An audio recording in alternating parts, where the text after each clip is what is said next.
사울이라고 하는 사람은 교회를 크게 핍박하는 사람이었습니다.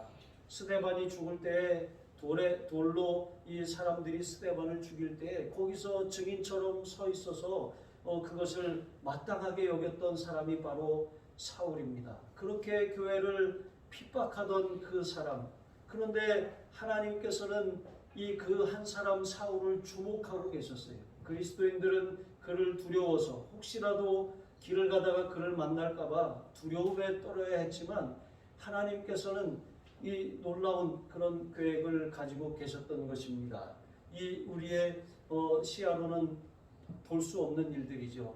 예루살렘과 온 유대와 땅끝까지, 사마리아와 땅끝까지 복음이 전파되는 이런 역사, 정말 사람의 방법으로는 이렇게 도저히 이해할 수 없는, 또 사람의 방법으로 이룰 수 없는 그 일들을 하나님의 방법으로 이루시는데 어떤 일이 일어났습니까?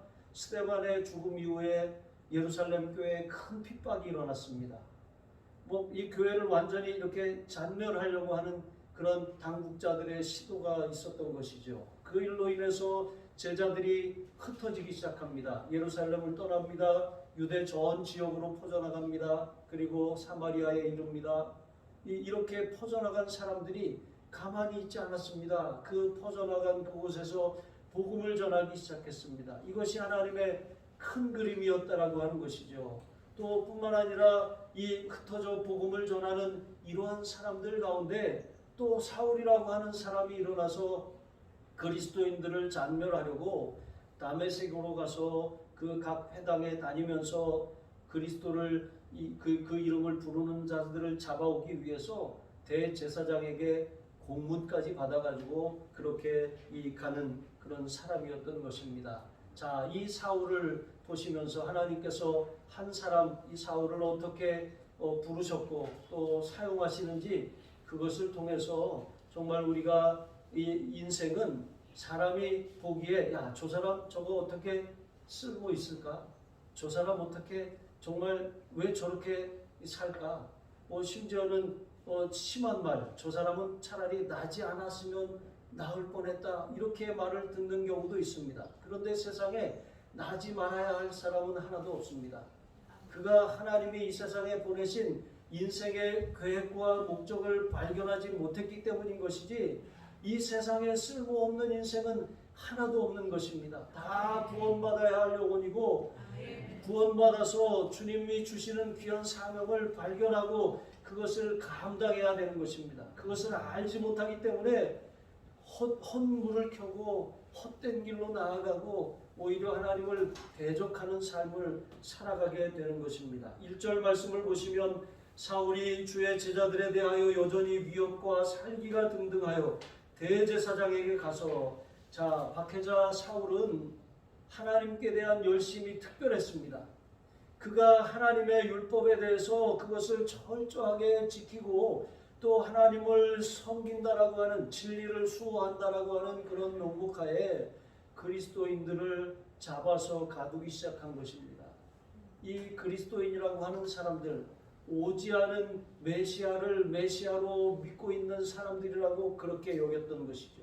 성경이 증언한 메시아가 바로 나사렛 예수시라고 하는 사실을 율법을 그렇게 공부하고 연구하고 또 그들이 조사하였고 그 눈으로 보았지만 예수님이 행하시는 말씀과 예수님이 또 이 행하시는 기적들을 보면서도 그가 하나님의 아들이심을 애써 외면했던 것입니다. 결국은 예수님을 유대인들이 십자가에 죽이지 않았습니까? 그리고 사울도 다르지 않았습니다.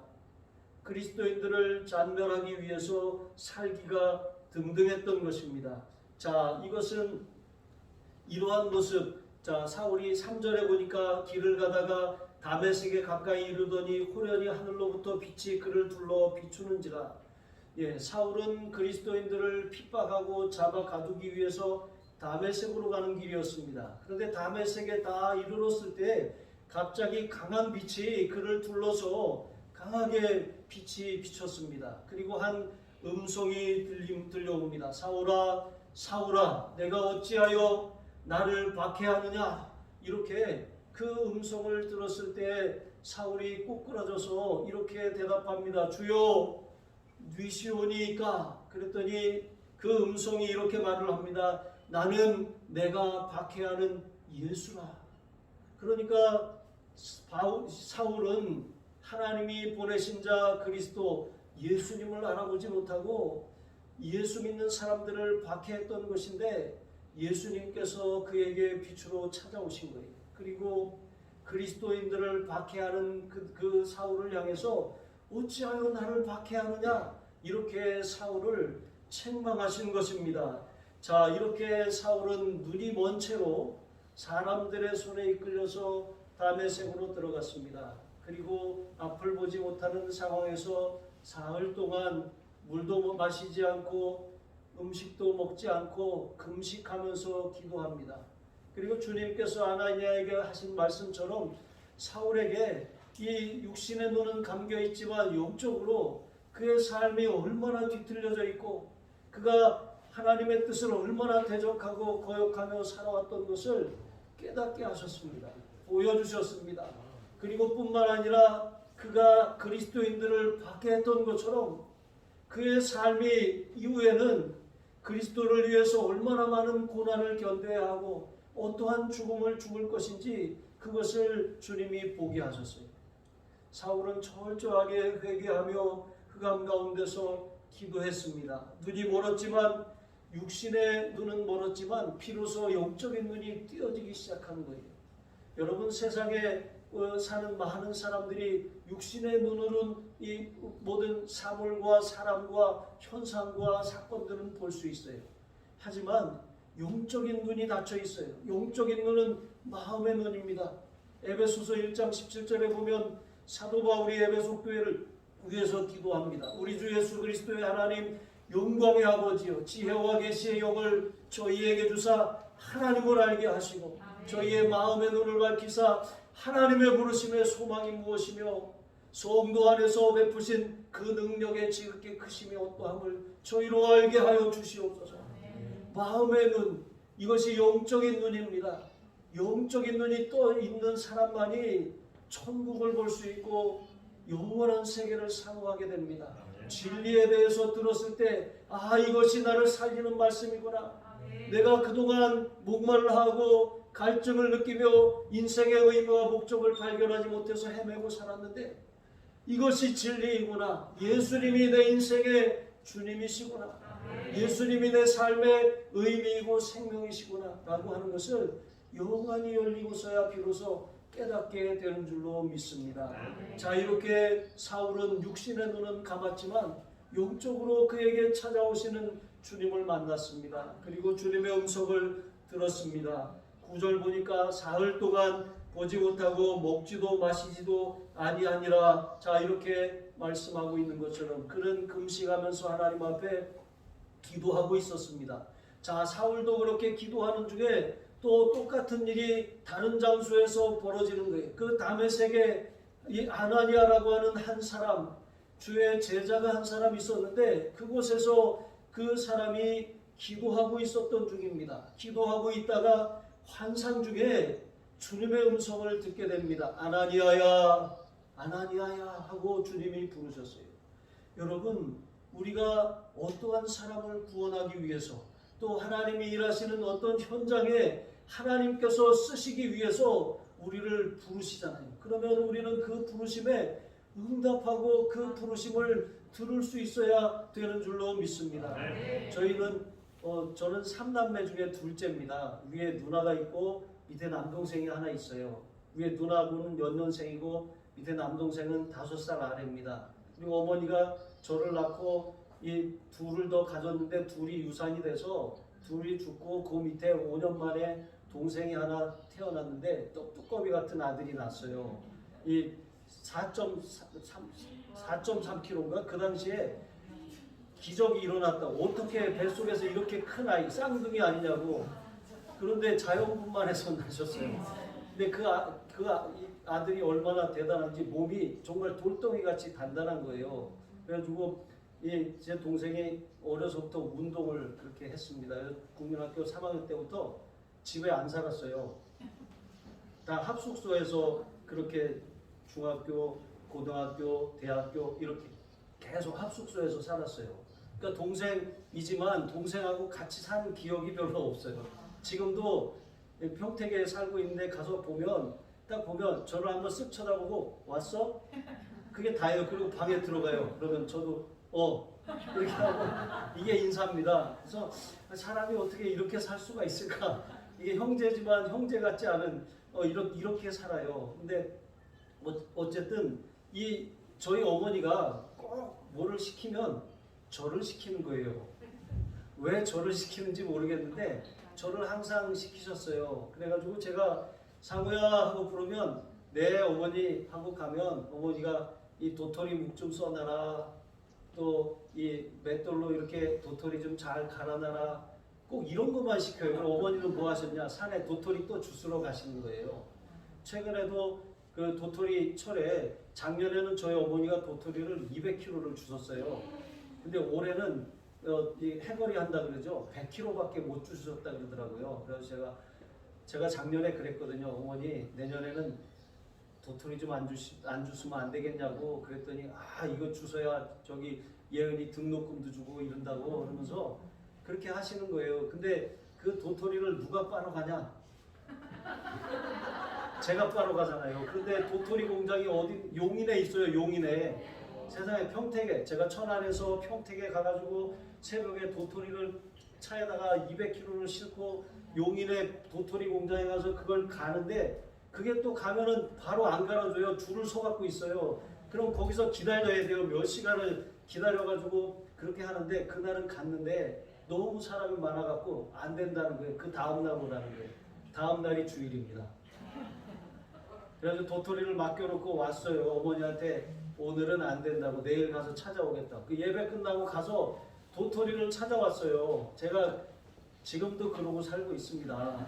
그런데 제가 그러면서도 마음에 되게 행복한 것은 어머니가 저를 항상 부르신다는 거예요. 부르신다는 건 그만큼 부르면 금방 응답이 오고 부르면 금방 이렇게 반응을 하는 것 아니겠습니까? 제가 어머니에게 그렇게 하는 걸 보면서 하나님이 우리에 대해서 우리를 부르실 때 상우야 누구야 라고 이렇게 부르시면 예 주님 제가 여기 있습니다 라고 대답해야 되는데 못 들은 척하고 안 들은 척하고 이렇게 주님 제가 여기 있으니 쟤를 보내세요 이렇게 말하고 그렇게 외면할 때가 얼마나 많이 있냐라고 하는 것입니다.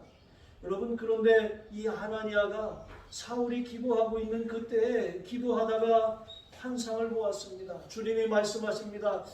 아나니아야 네 주님 제가 여기 있습니다.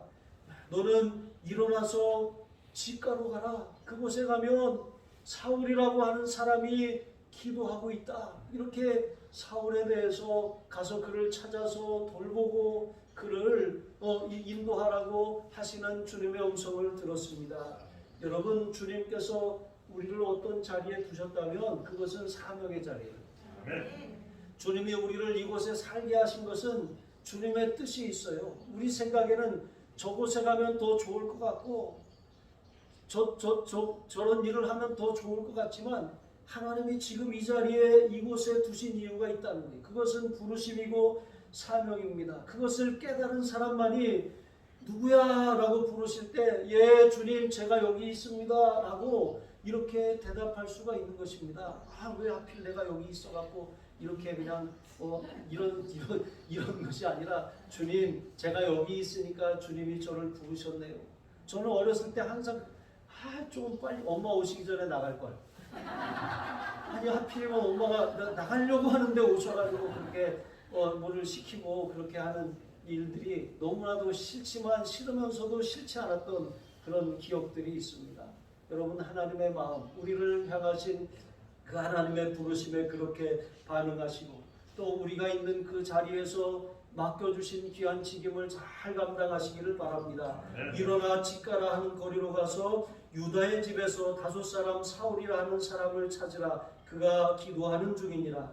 아나니아에게 사울을 찾아가라고 명령하셨어요. 그런데 이 아나니아의 마음은 가고 싶지 않았어요. 마치 니느웨에 가서 심판을 선포하라고 하시는 하나님의 음성을 요나가 거절하고 다시스 반대 방향으로 갔다가 풍랑을 만난 것처럼 아나니아의 마음에도 불편함이 있었어요. 그래서 하나님께서 하나님 앞에 하나님 그가 어떤 사람인 줄 아시잖아요. 그가 이 교회를 박해하고 스데반이 돌에 맞아 죽는 그 상황에 거기서도 증인이 되지 않았습니까? 그리고 이 다메섹에 온 이유도 그리스도인들을 잡아다가 가두려고 그렇게 온 사람인데 어떻게 제가 그 사람에게 가서 기도해 줄 수 있습니까?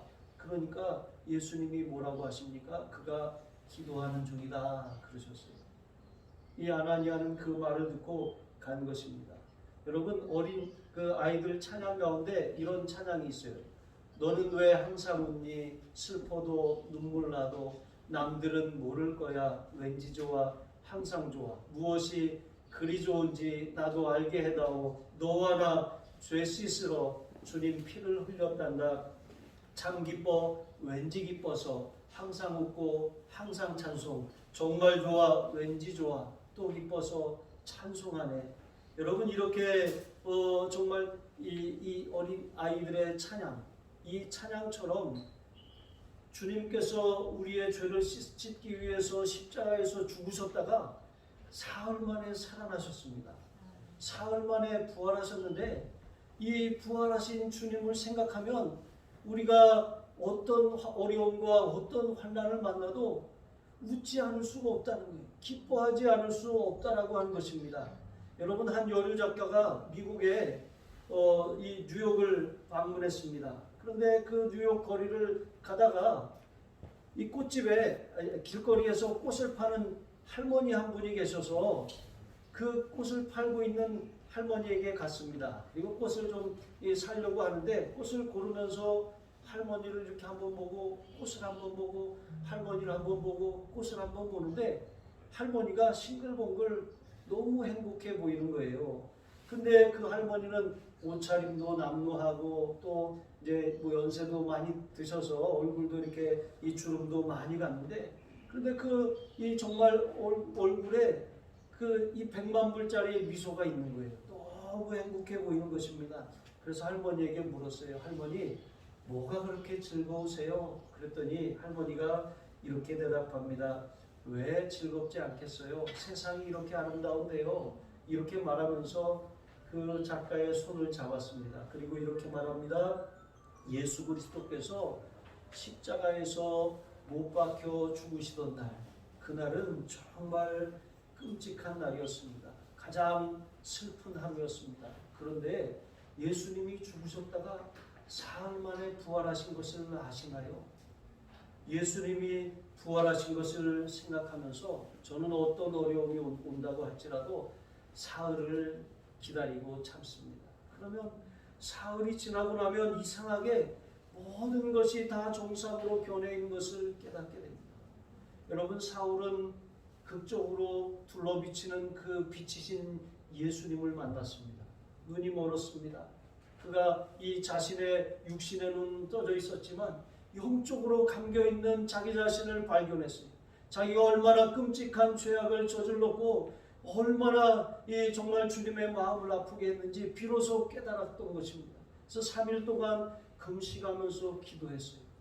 이 3일 동안 금식하고 기도했더니 주님께서 아나니아라고 하는 사람을 응답으로 보내주신 거예요. 여러분 우리의 삶도 마찬가지입니다. 무슨 일을 만나도 예수님이 3일 만에 부활하셨잖아요. 이 사실을 우리가 깨닫고 주님 앞에 간절히 기도한다면 부활하신 주님께서 해결해 주지 못할 문제가 없다는 거예요. 죽었다가 살아나셨잖아요. 죽으면 모든 것이 다 끝난 것 아니겠습니까? 그런데 죽은 상황에서 살아나신 그 주님께서 해결하지 못하실 일이 무엇이 있냐는 것입니다. 여러분 이러한 주님의 은혜를 금식하고 기도하면서 경험하시기를 주님의 이름으로 축복합니다. 자 이렇게 사울은 눈물로 회개하면서 기도했습니다. 금식했습니다.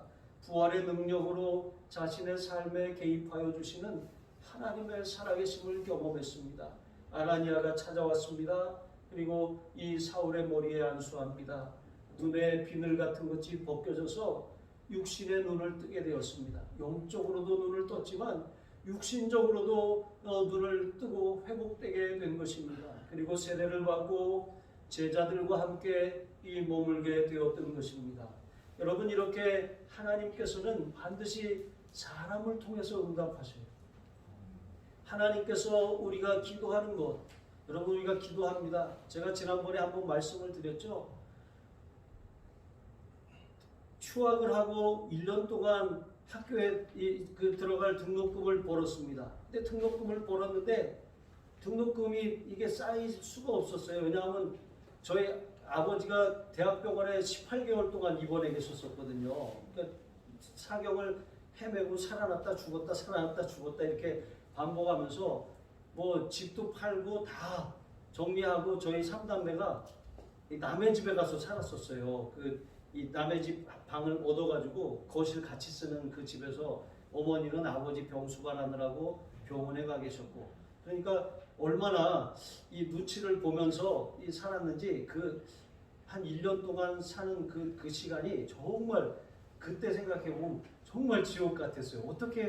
어떻게 살아야 하지? 이제 그런 답답함이 그 안에 있었던 것입니다. 자, 그런데 그렇게 정말 우리가 그러한 때가 있었는데 이 사울이 정말 하나님 앞에 기도하고 있는 그때 하나님이 아나니아를 보내주셨던 것처럼 아나니아는 그 삶의 응답이었어요.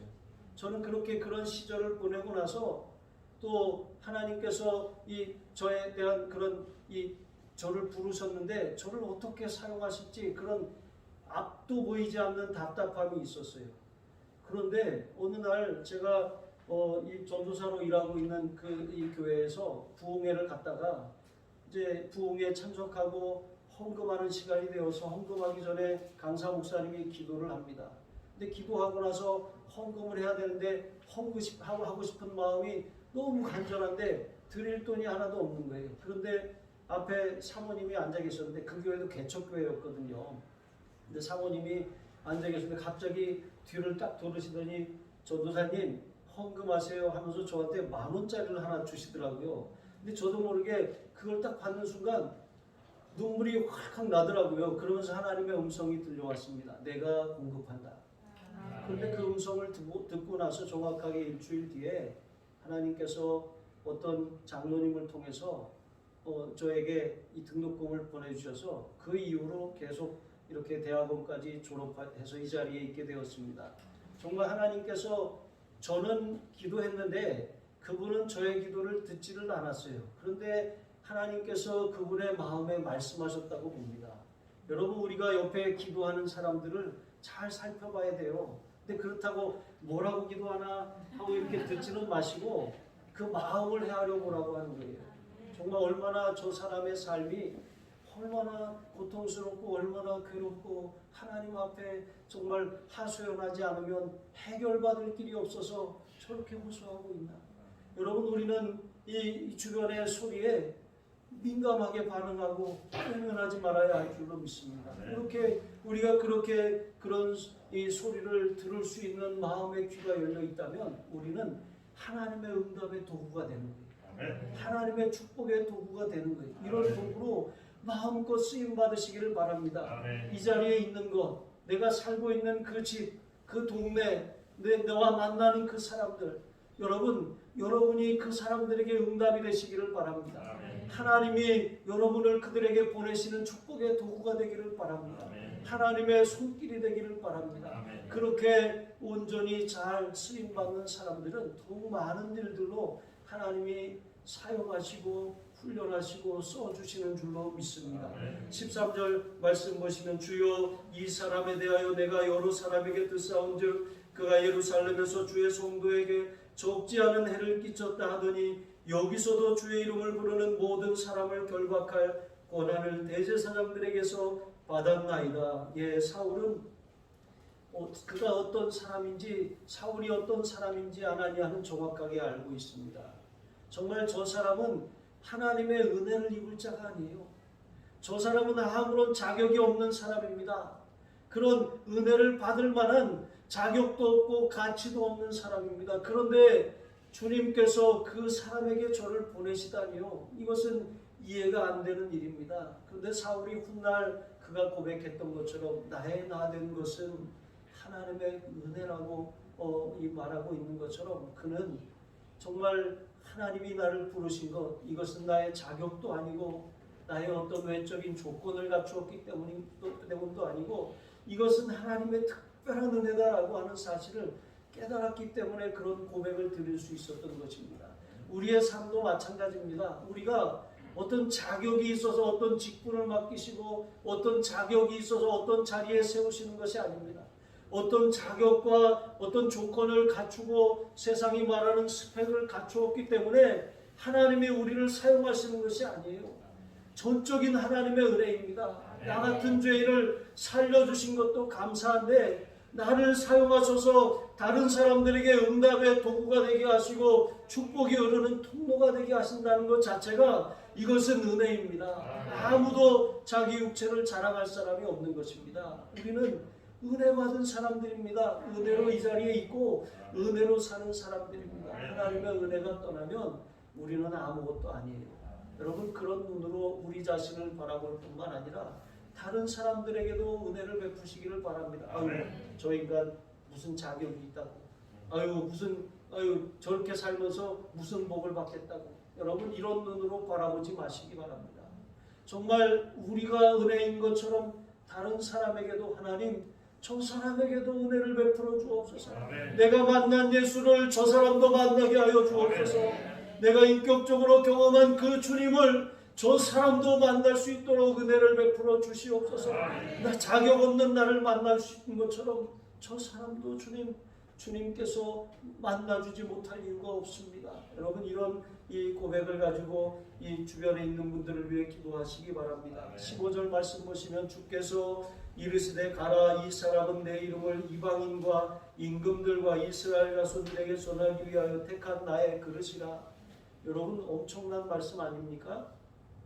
하나님이 택하셨대요. 그 핍박하던 사람을, 그 그리스도인들을 잔멸하는데 앞장서고 살기가 등등했던 그 사람을 하나님이 택한 그릇이래요. 여러분 우리의 이성으로 또 다른 제자들이 생각하기에 도저히 있을 수 없는 방법으로 하나님이 일하고 계시잖아요. 여러분 가장 박해하고 가장 반대하고 우리의 눈으로 보기에 가장 저런 사람은 돌아올 것 같지 않은 그런 사람이 가장 큰 하나님의 그릇이고 도구가 될지 우리는 알지 못하는 것입니다. 하나님이 택하시고 하나님이 은혜 베푸시고 하나님이 그를 쓰시기로 작정하셨다면 하나님의 손에 달려있는 것입니다. 전적으로 하나님의 주권에 있는 것이지 우리가 토기장이가 하나는 귀히 쓸 그릇을 만들고 하나는 천하게 쓸 그릇을 만들어서 그렇게 사용하는 것, 이거 토기장이의 고난인 것입니다.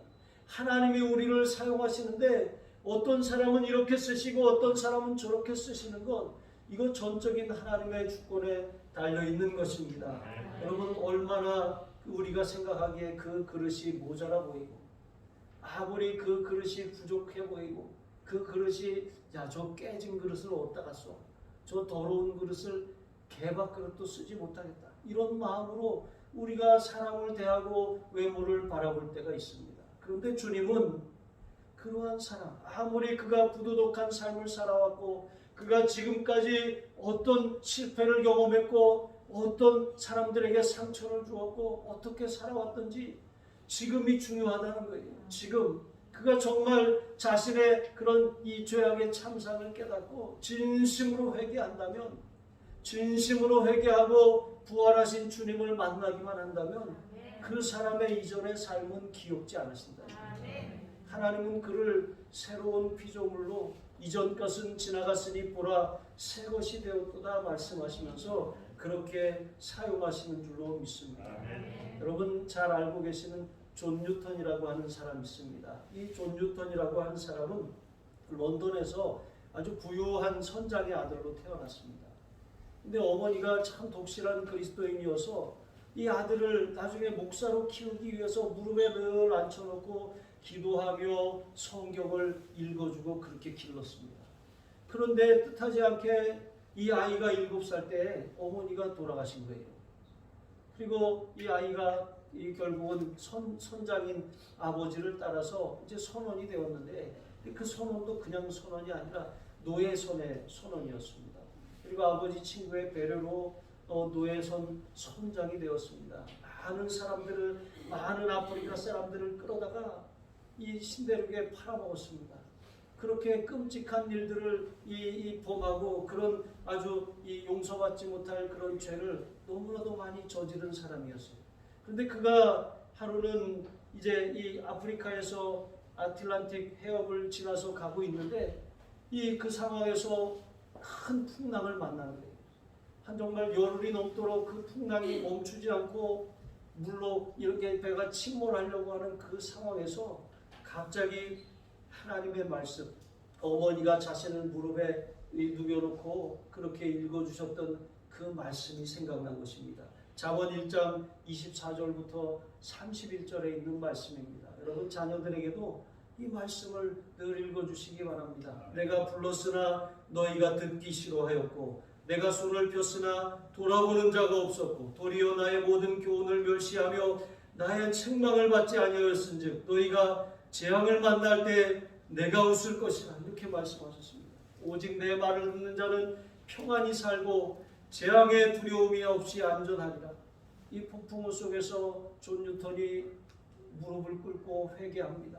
자기가 지난날 어떠한 삶을 살아왔는지 철저하게 주님 앞에 눈물로 회개합니다. 그리고 우여곡절을 겪으며 이제 39세가 되었을 때 정말 어머니의 기도처럼 존 뉴턴이 목사가 되었습니다. 그가 지은 찬송가가 얼마나 많은지 한 280곡이나 되는 그런 찬송가를 지었어요. 그리고 우리가 잘 알고 있는 Amazing Grace, 나 같은 죄인 살리신 그 아름다운 찬양, 정말 수많은 죄인들을 돌아오게 하는 그 찬양, 우리의 삶을 하나님 앞에 다시 유턴하게 하는 그 찬양을 지은 그런 사람이 되었던 것입니다. 그는 86세를 살며 정말 이 끝까지 복음을 전하다가 생을 마감했습니다. 하나님의 은혜가 이와 같습니다. 나 같은 죄인을 살려주셔서 받을 자격이 없고 가치가 없고 아무런 조건을 갖추지 못했다고 할지라도, 내가 어떤 사람이고 이전까지 어떠한 삶을 살아왔고 어떤 실패를 경험하였다고 할지라도 부활하신 주님, 생명의 주님, 나와 함께 하시는 살아계신 주님을 만나기만 하면 우리의 삶은 완전히 달라질 수가 있습니다. 우리의 삶은 이전의 삶을 하나도 기억하지 않을 정도로 완전히 새로워질 수 있습니다. 주님께서 우리를 그렇게 부르신 줄로 믿습니다. 형제 사울아라고 아나니아가 그를 그렇게 부릅니다. 형제 사울아, 주 곧 내가 오는 길에서 나타나셨던 예수께서 나를 보내사 내게 안수하게 하시고 다시 보게 하시며 성령으로 충만하게 하신다. 이렇게 믿음으로 선포합니다.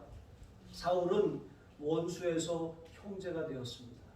사울은 안수함으로 이 성령을 받고 성령으로 충만하게 되었습니다.